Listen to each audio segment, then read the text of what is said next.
এই এই দুইজন দাদা দাদা হুম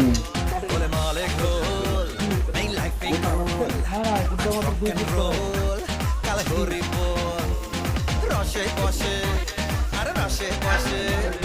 রসে বসে বাজ সবাই রসে বসে বাজ